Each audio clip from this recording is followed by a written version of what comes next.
नमस्कार, मैं राहुल गौड़। मेरे पॉडकास्ट मझधार पर आपका स्वागत है।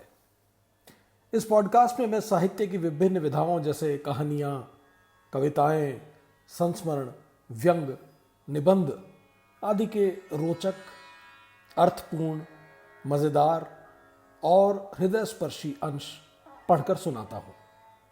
कृपया मेरे पॉडकास्ट को फॉलो करें, रेट करें और पसंद आए तो शेयर करें। भारत में इस समय जबकि ठंड का मौसम दस्तक देने लगा है और बाजार उत्सव मनाने की तैयारी कर रहे हैं, हर साल की तरह गांव शहरों में रामलीलाएं भी खेली जा रही हैं। राम के उदात्त, गरिमामयी, मर्यादा पुरुषोत्तम चरित्र ने और इनकी कथा ने साल दर साल, दशक दर दशक करोड़ों भारतीयों के दिलों से एक अलग रिश्ता बनाया है। तभी तो शायद अल्लामा इकबाल ने भी राम को इमाम हिंद कहा है। वाल्मीकि द्वारा रची गई रामायण आज तक सैकड़ों अलग अलग संस्करणों में अलग अलग लेखकों द्वारा अलग अलग भाषाओं में रची जा चुकी है। तुलसी रामायण, कंबन रामायण आदि हम जानते ही हैं। यहाँ तक कि आधुनिक लेखक भी रामायण और महाभारत की कथाओं को नए परिप्रेक्ष्य में देख समझकर लिख रहे हैं और नए पाठकों तक पहुंच रहे हैं। समकालीन लेखकों में नरेंद्र कोहली जी द्वारा 6 खंडों में रचित राम कथा एक अद्भुत तरीके से कही गई कथा है। करीब 30-35 साल पहले तक ये 6 उपन्यासों का संग्रह था। दीक्षा, अवसर, संघर्ष की ओर, युद्ध भाग 1 और युद्ध भाग 2। इसे हालिया सालों में नए पाठकों में शायद ग्राह्यता बढ़ाने के लिए 2 भागों में, अभ्युदय भाग 1 और अभ्युदय भाग 2 में समेट दिया गया है, जो कि डायमंड पॉकेट बुक्स द्वारा प्रकाशित है। इस उपन्यास का एक अंश मैं आपसे साझा करना चाहता हूं, जहां राम कैकेयी और दशरथ के सम्मुख अपने वन गमन का समाचार सुन रहे हैं। अयोध्या के राजकुमार राम के जननायक श्री राम में बदल जाने की अद्भुत कथा उनके वन गमन से प्रारंभ होती है। कौन जाने उसी वक्त अगर राम अयोध्या के राजा हो गए होते तो रामायण की कथा लिखी भी जाती या नहीं। इस दृष्टि से मैं देखता हूं तो मुझे वन गमन रामायण का एक निर्णायक मोड़ नजर आता है और दशरथ की रानी कैकेयी निश्चित रूप से एक महत्वपूर्ण पात्र नजर आती है। इस अंश में कोहली जी ने सभी पात्रों की मनोस्थिति का आकलन करते हुए इतना खूबसूरत दृश्य रचा है कि निश्चित ही ये आपको बांध लेगा। सुनिए ये अंश। राम का मन सहसा एक अन्य दिशा में सोचने लगा। सम्राट ने समाचार गुप्त रखा था, किंतु वह गुप्त नहीं रहा होगा। किसी प्रकार कैकेयी को सूचना मिल गई होगी। कैकेयी सम्राट के व्यवहार से क्षुब्ध हो गई होगी। सम्राट क्षमा मांगने रानी के पास पहुंचे होंगे और अब कैकेयी के चरणों पर सिर रखे पड़े होंगे। यह नई बात नहीं थी। कैकेयी पर सम्राट मुग्ध चाहे कितने ही क्यों न रहे हों, किंतु उस पर विश्वास उन्होंने कभी नहीं किया। अविश्वास के कारण न कैकेयी के प्रति सहज हो सके, न कैकेयी के अप्रतिम तेज के सामने अपना अविश्वास प्रकट कर सके। क्रमशः उनके मन में कैकेयी का भय बैठ गया था और उसके सम्मुख उनका आत्मविश्वास अत्यंत क्षीण हो गया था। कैकेयी की अप्रसन्नता के भय से उससे पूछे बिना काम कर डालना और फिर कैकेयी के हाथों अपमानित होने के भय से उस काम को छिपाते फिरना सम्राट की प्रकृति हो गई थी। उसके पश्चात दीन कातर सम्राट और बिफरी हुई सिंगनी सी कैकेयी का नाटक लंबे समय तक चलता था। ऐसे नाटक राम ने इस घर में अनेक बार देखे थे।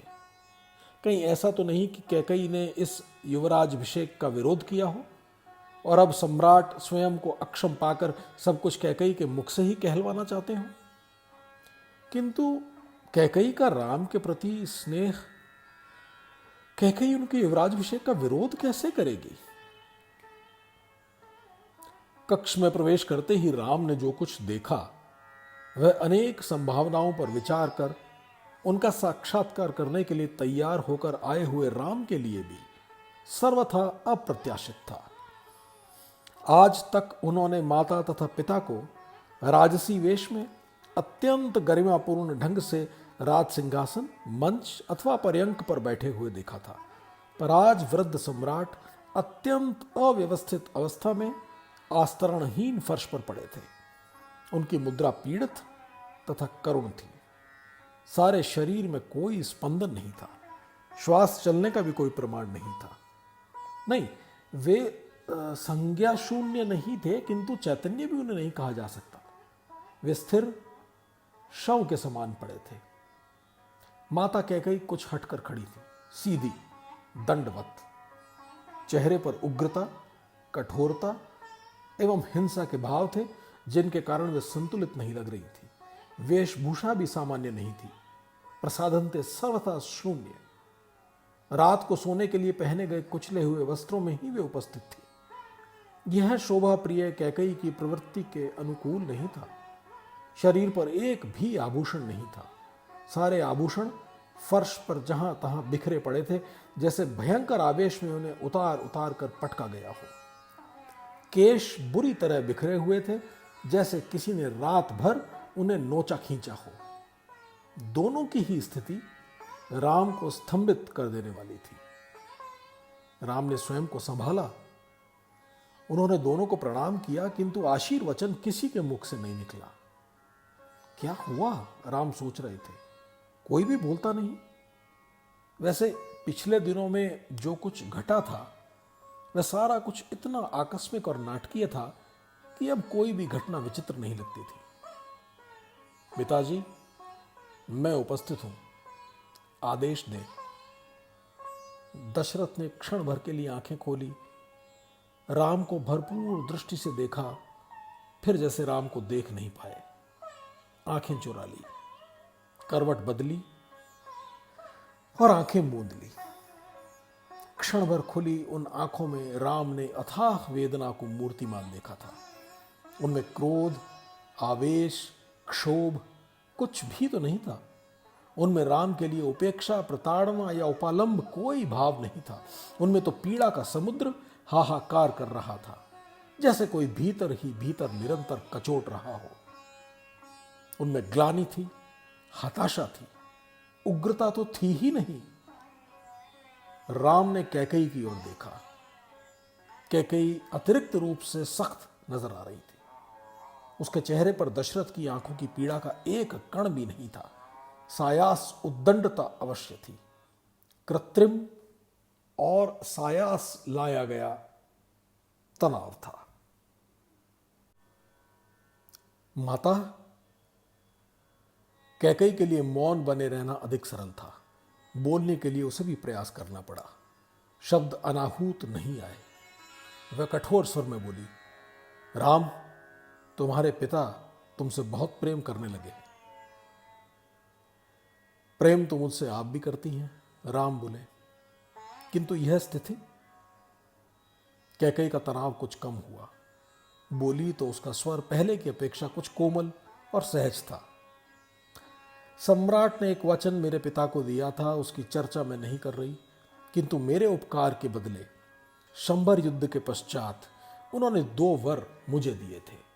आज मैं वे वरदान मांग रही हूं और ये सूर्यवंशी सहर्ष वरदान देने के स्थान पर रात भर इसी प्रकार भूमि पर पड़े दीर्घ निश्वास छोड़ते रहे हैं। इन्होंने अपने इस रूप से मुझ पर दबाव डालने का प्रयत्न किया है और अब भी कर रहे हैं कि मैं अपने मांगे हुए वरदान फिरा लूं। कैकेयी के शब्दों ने सम्राट के हृदय पर कशा का सा आघात किया। वे तड़पे। कैकेयी, क्यों? कैकेयी के आक्रोश में ज्वार आ गया। उसे बोलने के लिए प्रयास नहीं करना पड़ा। आवेश की अग्नि में बांध जल गया और अवरुद्ध धारा बह निकली। राम, मैं जानती हूं कि मैं बहुत कठोर हो रही हूं। सब लोग मुझे बुरा कहेंगे, पर मेरे मन में तनिक भी पाप बोध नहीं है। मेरे मन में तनिक भी मैल और दुराव नहीं है। अपने पिता की ओर देख तुम्हें लग रहा होगा कि मैं बड़ी दुष्टा हूं। जो अपने पति को इतना कष्ट दे रही हूं, पर सच यह नहीं है पुत्र, तुम्हें मैंने पीड़ा भी दी है और अपने मन की ममता भी। बोलो, तुम मेरा निष्पक्ष न्याय करोगे? राम मुस्कुराए। पुत्र न्यायकर्ता की स्थिति में न भी हो तो मां के मन की व्यथा तो सुन ही सकता है। मैं आज वह सब कहूंगी राम, जो चाह कर भी आज तक कह नहीं सकी। क्या कही बोली? मैं देवी होने का स्वांग नहीं कर रही, तुम्हारे प्रति विशेष प्रेम और पक्षपात भी नहीं जता रही। कहो मां। मैं वह धरती हूं राम, जिसकी छाती करुणा से फटती है तो शीतल जल उमड़ता है, घृणा से फटती है तो लावा उगलती है, दोनों मिल जाते हैं तो भूचाल आ जाता है। आज मेरी स्थिति भूडोल की है राम। आवेश से कैकई का चेहरा लाल हो गया। मैं इस घर में अपने अनुराग का अनुसरण करती हुई नहीं आई थी। मैं पराजित राजा की ओर से विजयी सम्राट को संधि के लिए दी गई एक भेंट थी। सम्राट और मेरे वय का भेद आज भी स्पष्ट है। मैं इस पुरुष को पतिमान पत्नी की मर्यादा निभाती आई हूं, पर मेरे हृदय से इनके लिए स्नेह का उत्स कभी नहीं फूटा। ये मेरी मांग का सिंदूर तो हुए, अनुराग का सिंदूर कभी नहीं हो पाए। मैं इस घर में प्रतिहिंसा की आग में जलती सम्राट से संबंधित प्रत्येक वस्तु से घृणा करती हुई आई थी। तुम जैसे निर्दोष, निष्कलुष और प्यारे बच्चे को अपने महल में घुस आने के अपराध में मैंने अपनी दासी से पिटवाया था। मुझे याद है मां, वह मैंने तुम्हें नहीं पिटवाया था। मेरी प्रतिहिंसा ने सम्राट के पुत्र को पिटवाकर सम्राट को पीड़ित कर प्रतिशोध लेना चाहा था। तब मैं तुमसे घृणा करती थी, तुम्हारी मां से घृणा करती थी, बहन सुमित्रा से घृणा करती थी। मैं रघुवंशियों से, मानव वंश की परंपराओं से, प्रत्येक वस्तु से घृणा करती थी। जहां तक संभव हुआ मैंने बड़ा उद्दंड, उच्छृंखल और अमर्यादित व्यवहार किया, केवल इसलिए कि इन सब के माध्यम से मैं सम्राट को पीड़ा पहुंचा सकूं। पर क्रमशः मैंने पहचाना कि मैं तुम्हें या बहन कौशल्या को पीड़ा पहुंचाकर सम्राट को पीड़ा नहीं पहुंचा रही हूं, उससे तो मैं सम्राट को सुख दे रही हूं। तुम लोगों से उनका संबंध भावात्मक नहीं, अभावात्मक था। तुम लोग तो स्वयं मेरे समान पीड़ित थे, अपमानित थे, और फिर तुम्हारे और बहन कौशल्या के गुण मेरे सामने प्रकट हुए। मुझे तुम लोगों से सहानुभूति हुई, जो क्रमशः प्रेम में बदल गई। क्या मैं झूठ कह रही हूं राम? नहीं मां, राम ने स्वीकार किया, तुमने मुझे भरत का सा प्यार दिया है। मैंने क्रमशः मानववंशी परंपराओं का विरोध भी छोड़ दिया।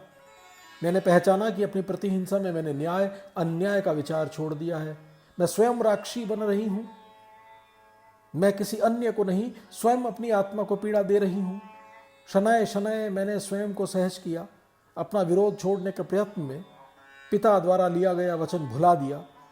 शंबर युद्ध के पश्चात मिले अपने वरदानों का उपयोग नहीं किया और अयोध्या की प्रजा के समान चाहा कि राम ही युवराज हो। तुम ही इस योग्य थे पुत्र, तुम ही इस योग्य हो, किंतु मुझे अपनी सद्भावना का पुरस्कार क्या मिला? राम मौन रहे। वे भरी आंखों से कैकई को देखते रहे। इस राजप्रसाद में मुझ पर कभी विश्वास नहीं किया गया। मुझे सदा चुड़ैल समझा गया। मेरे भाई को आतंक माना गया। मेरे मायके की परंपराओं को हीन और घृणित कहा गया। मैं सदा यहां अपरिचित होकर रही, एक बाह्य वस्तु जिसका यहां के हवा पानी से कोई मेल नहीं था। मैं बहन कौशल्या या सुमित्रा या अन्य किसी को उसके लिए दोष नहीं देती। उनसे मेरा संबंध ही ऐसा था। वे मुझ पर विश्वास नहीं कर सकती थी। मुझे और किसी से शिकायत नहीं। शिकायत है अपने इस पति से, जो बलपूर्वक मुझसे विवाह कर मुझे यहां लाया, जिसने अयोग्य होते हुए भी मुझसे सद्भावना चाही और प्राप्त की, किंतु स्वयं मेरे प्रति घोर दुर्बलता का अनुभव करते हुए मुझ पर कभी विश्वास नहीं किया। मैं उसके लिए आकर्षण किंतु भय की वस्तु रही। उसने मुझे अपने सिंहासन पर तो स्थान दिया, किंतु हृदय में नहीं। मैं उस सारे समय के लिए क्या कहूं राम? जब जब सुना कि मेरे पति ने कोई कर्म किया है, कोई निर्णय किया है, किंतु भयभीत होकर मुझसे छिपाया है, झूठ बोला है, उस झूठ को छिपाने के लिए फिर झूठ बोला है, अपने ऐसे व्यवहार से उसने अपना आत्मविश्वास खोया है, स्वयं अपने आप को और मुझे बार बार अपमानित किया है। राम, तुम पुत्र हो मेरे, तुम्हें कैसे बताऊं कि हमारी रातें प्यार मनुहार में कटने के स्थान पर झगड़ों और लानत मलामत में बीत जाती थी। बार बार संकल्प करने के बाद भी झगड़े होते रहे, कलह क्लेश शांत ही नहीं हुए। पति पत्नी के इन झगड़ों के दुष्प्रभाव से बचने के लिए, उसे एक शांत और स्नेहिल वातावरण देने के लिए मैं भरत को बार बार उसके ननिहाल भेजती रही। कैकई का स्वर रुंध गया, उसकी आंखों में जल और अग्नि एक साथ प्रकट हुए। और अंत में मैंने क्या पाया राम? कल रात ढले कुब्जा तुम्हारे युवराज अभिषेक का समाचार लाई। मैंने बहुमूल्य मोतियों की माला कुब्जा को पुरस्कार में दे डाली, किंतु उस मूर्खा कुटिला दासी ने वह मेरे मुंह पे दे मारी। किस आधार पर किया उसने यह दुस्साहस? कैकेयी क्षण भर रुकी और पुनः बह निकली। तुम्हारे पिता के मेरे प्रति अविश्वास के आधार पर। उसने मुझे बताया कि यह गोपनीय निर्णय था। सम्राट को आशंका थी कि कुछ लोग अभिषेक में विघ्न डालेंगे, राम को नष्ट करने के लिए रातों रात उस पर आक्रमण करेंगे। किससे था भय? मुझसे? मेरे पुत्र से? मेरे भाई से? इसलिए मुझे बताया नहीं। भरत को ननिहाल भेज दिया, भरत की अधीनस्थ टुकड़ियों को उत्तरी सीमांत की ओर स्थानांतरित कर दिया, पुष्कल का अपहरण करवा उसे बंदी कर लिया, कैकेयी के राजदूत की निजी सेना का निशस्त्रीकरण हुआ। कैकेयी का स्वर और ऊंचा हो गया और आंखें आक्रोश से जल उठी। थू है मेरी सद्भावना पर, मेरे चरित्र के उदात्त स्वरूप पर। यहां कोई मुझे देवी के रूप में नहीं देखना चाहता, सब मुझे चुड़ैल समझते हैं। मेरे क्रूर रूप को ही सत्य मानते हैं, तो वही हो राम, वही हो। कैकेयी जैसे अपने से ही अवश होकर फपक फपक कर रो पड़ी। राम ने आगे बढ़कर कैकेयी के कंधे पे हाथ रखा। मत रो मां, मुझे तुम्हारी एक एक बात का विश्वास है। मैं तुम्हारे दोनों रूपों को जानता हूं। कोई और तुम्हें जितना भी गलत समझे, मैं गलत नहीं समझूंगा। किस लिए बुलाया था? मुझे निसंकोच आदेश दो। सम्राट ने एक बार आंखें खोलकर राम को देखा। कितनी आशंकाएं थी उन आंखों में, जैसे राम को चेतावनी दे रही हूं, सावधान राम, इस मायावनी के जाल में मत फंस जाना। पर आंखें खुली नहीं रह सकी, तुरंत मुंद गई।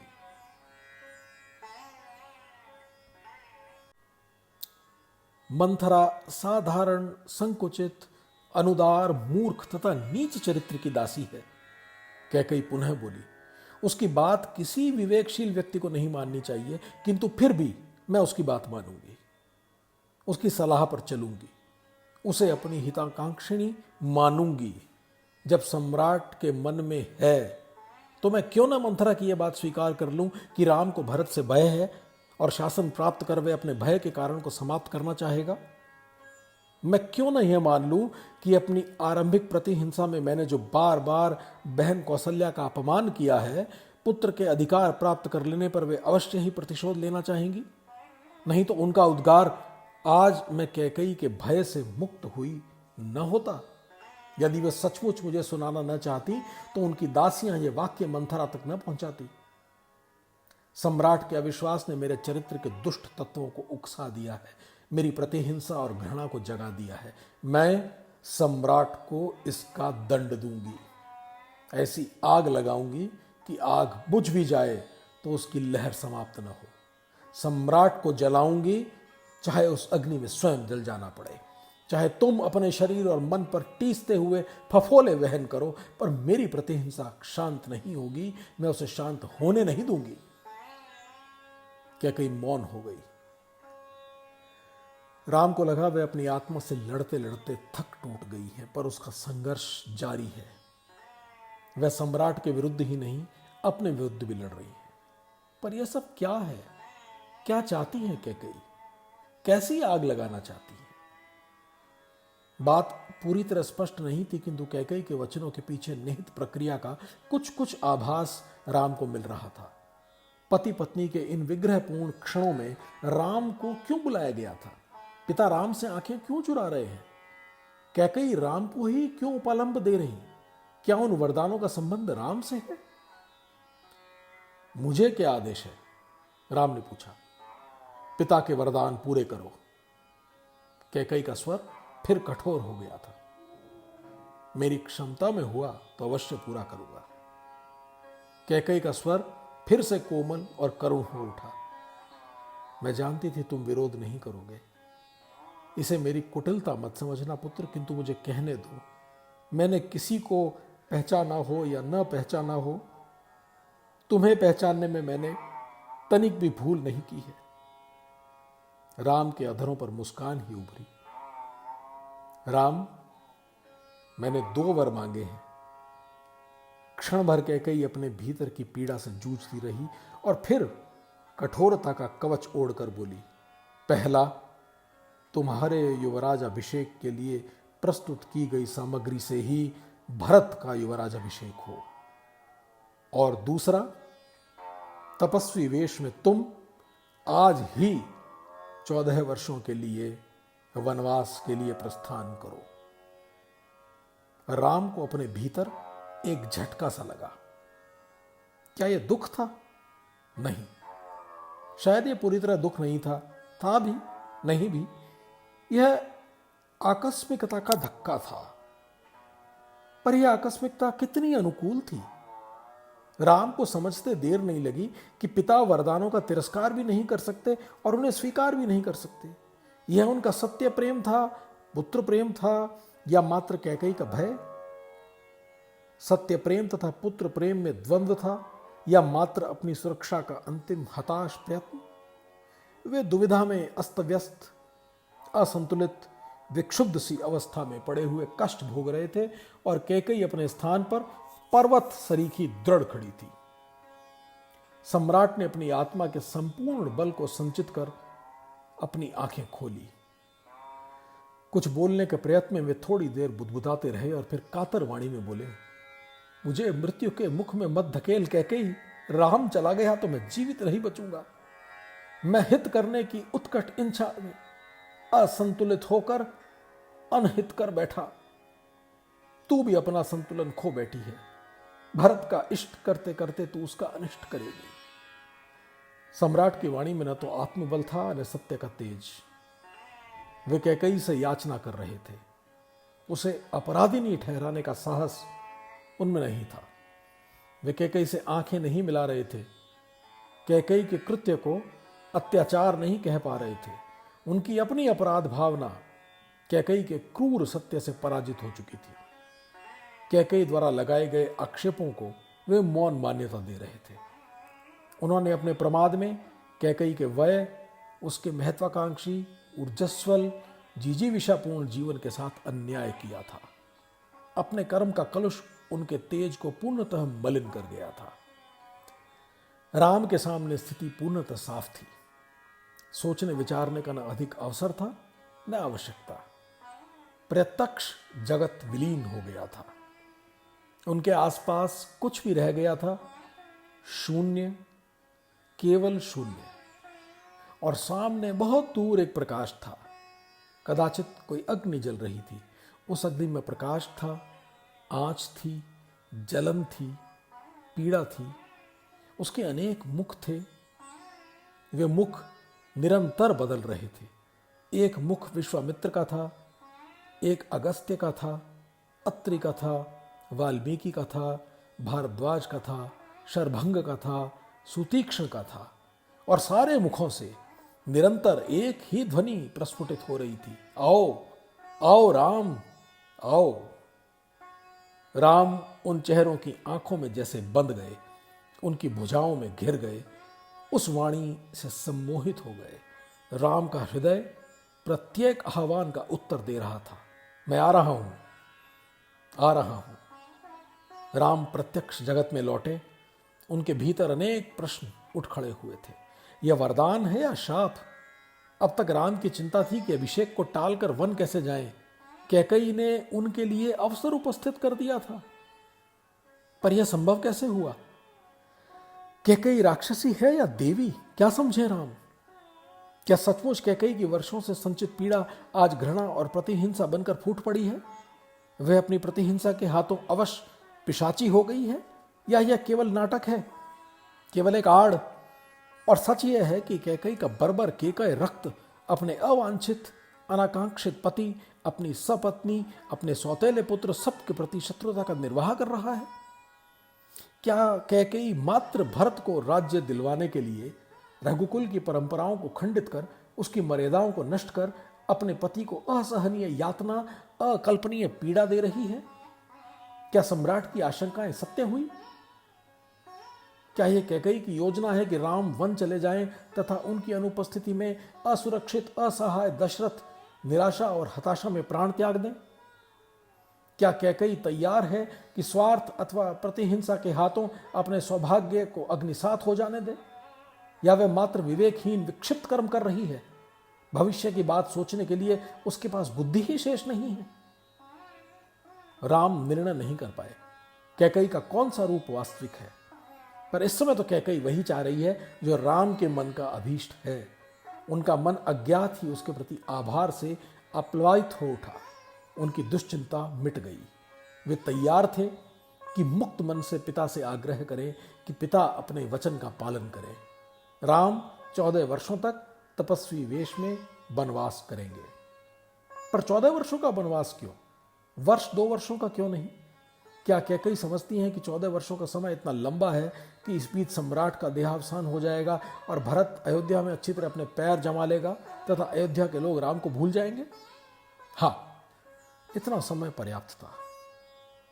कैकेयी की मुद्रा कुछ और कोमल हुई। पुत्र, तुम्हारे प्रेम के कारण सम्राट कभी अपने मुख से तुम्हें वन जाने के लिए नहीं कहेंगे। दूसरी ओर अपने सत्य के मुखौटे के कारण वे वरदानों का तिरस्कार भी नहीं करेंगे। अब निर्णय तुम्हारे ऊपर है। राम क्या कहते? महत्वपूर्ण यह नहीं था कि वे पिता के वचन की पूर्ति के लिए वन जा रहे हैं या कैकेयी की इच्छा पूर्ति के लिए। बात केवल इतनी थी कि उनके पास यही एक अवसर था। यदि वे चूक गए तो फिर यह अवसर कभी नहीं आएगा। पिता में यदि रंच मात्र भी आत्मबल जाग उठा और उन्होंने कह दिया कि वे कैकेयी को वरदान नहीं देंगे, राम वन नहीं जाएं, तो फिर राम की चिंता पुनर्जीवित होकर पिशाची सी उनके मार्ग में आ खड़ी होगी। राम निष्कंप स्वर में बोले, मां, मैं आज ही वन की ओर प्रस्थान करूंगा। कैकेयी के चेहरे पे हर्ष और आंखों में पीड़ा उभरी। दंडक वन। राम पुनः चौंके। विश्वामित्र भी तो यही चाहते थे। वहीं से राम अपना अभियान आरंभ कर सकते हैं। कैकेयी अपने स्वार्थ के लिए उन्हें वन भेज रही है या ऋषि कार्य के लिए? दंडकारण्य भयंकर राक्षसी सेनाओं, हिंसक पशुओं तथा अनेक अत्याचारियों से भरा पड़ा है। वहीं ऋषि आश्रमों को सर्वाधिक कठिनाइयों का सामना करना पड़ रहा है। क्या कैकेयी इसलिए उन्हें वहां भेज रही है कि वे जाकर ऋषियों की रक्षा करें, या इसलिए भेज रही है कि राम राक्षसों द्वारा तथा हिंसक पशुओं द्वारा मारे जाएं, वे कभी लौट कर न आए और अयोध्या में भरत का राज्य चिरस्थायी हो? दंडक क्षेत्र में ही शंबर से युद्ध करते हुए दशरथ की रक्षा कैकेयी ने की थी। वे राम को वहीं भेज रही है, शंबर के वंशजों के हाथों राम की हत्या करवाने अथवा राम के हाथों शंबर के वंशजों का नाश करवाने। किंतु इन प्रश्नों का उत्तर कैकेयी ही दे सकती थी, और कैकेयी से ये बातें पूछी नहीं जा सकती थी। राम को उत्तर पाए बिना ही जाना होगा। अंततः राम बोले, माता, वल्कलों का प्रबंध कर दें, मैं बंधु बांधवों से विदा लेकर आता हूं। राम चले गए। कैकेयी के मुख पर विजयिनी मुस्कान उभरी, किंतु उसकी आंखों में गहरी व्यथा के चिन्ह थे। सर्वनाश। दशरथ संज्ञा शून्य हो गए।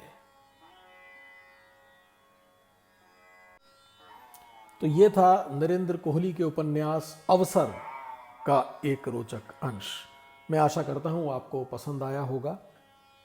पसंद आया हो तो मुझे ज़रूर लिखें, बताएं। मेरा ईमेल आईडी है rahuljigaur@gmail.com, rahuljigaur@gmail.com। अगली बार फिर किसी रोचक अंश के साथ आपके सम्मुख उपस्थित होऊंगा। तब तक के लिए आज्ञा दीजिए। नमस्कार।